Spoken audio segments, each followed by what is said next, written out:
Today I'm going to share with you a couple reasons why you want to start repelling people, where you can do this, and why that's great for your business. So if you're new here, I'm Heather McKay. I'm a business mentor for photographers. Specifically, I help you sell wedding albums. So let's just dive in. What am I talking about? Repelling people. Why would you want to repel people? That's the worst thing you want to do. You want people to love you and buy from you and blah, blah, blah. You want to be popular and have 1 million Instagram followers. No. Guess what? Repelling people actually is the key to sales. It's the key to making sales fast and easy and fun. When you stand up for something and you set yourself apart, you're going to repel some people, but you're going to also attract the right people. So let me give you an example. On my website is built for repelling people, my photography website. I specifically go through on the very first page how important it is to have a wedding album.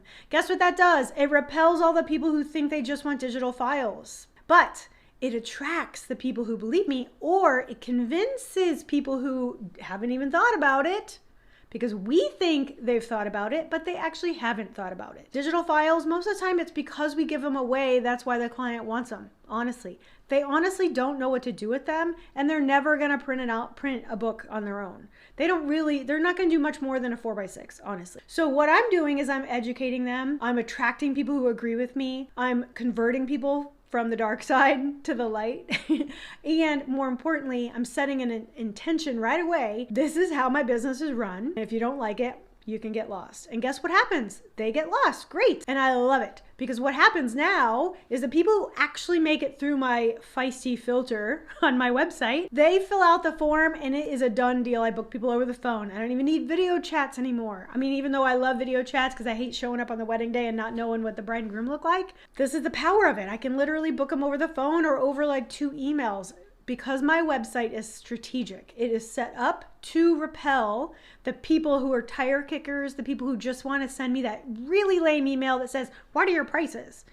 I do not ever want that email ever a day in my life. It's the worst email. So if you're a bride watching, do not email people that stupid question. Oops, I just cursed. Do not ever ask anyone that question without any background. Like, well, what kind of wedding are you having? Is it a 5-day destination wedding to France? Or is it a 10-person micro wedding 2 minutes from my house? What are your prices is like the bane of my existence. I hate that question. And the reason that I started repelling people was because I hated that question. So I just set my whole website up to repel people who are going to ask that stupid question. So repelling people is great. What you're doing is you're standing for something. This day and age, so I'll just segue into the next little point. This day and age, everyone's a photographer. Everyone's on Instagram.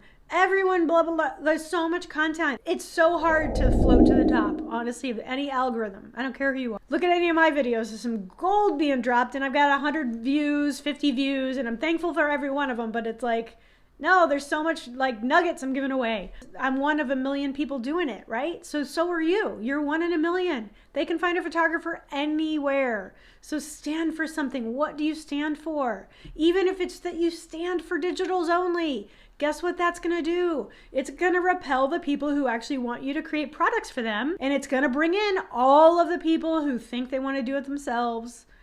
And there's not as many as you'd think, by the way. Think it through. Repelling people is actually good for your business, because then you have a lot less misaligned clients reaching out to you. So a lot less wasted time. And this really, I honed it in back when I used to meet with every prospect in my house. So I'd have to keep my whole house clean. If I had a roommate or something, I had to make sure they weren't cooking dinner and stinking up the joint. If you've got kids, you know how this goes. They're running around, they're not in bed yet, whatever. It was a nightmare. I spent so much of my time cleaning my house for client meetings, and then if they didn't book, ugh, what a waste of my time. I mean, yeah, okay, I got a clean house, but still. So repelling people saves me all that time. And now that I just book people remotely over the phone or maybe a video chat, it's even better, because when they actually make it through my filter, they're in love with me. They already know who I am. They already know what I'm about. They already totally expect me to bring up wedding albums in the concept calls. So that makes it a lot easier to sell one, doesn't it? Yeah, because it's all over my website. So I just want to challenge you to start repelling people by standing for something. What do you stand for? Take a side. Pick a stance. I don't even care if it's just that you don't believe in white wedding dresses. Knock yourself out. There's plenty of people who don't want a white wedding dress. You're going to attract the ones who agree with you. So don't be afraid to repel people. That's the little memo I want you to take away from today. And if you like this kind of thing, share it on Instagram and use the hashtag McKay Manifesto and follow along with all my other rants. Bye. See ya.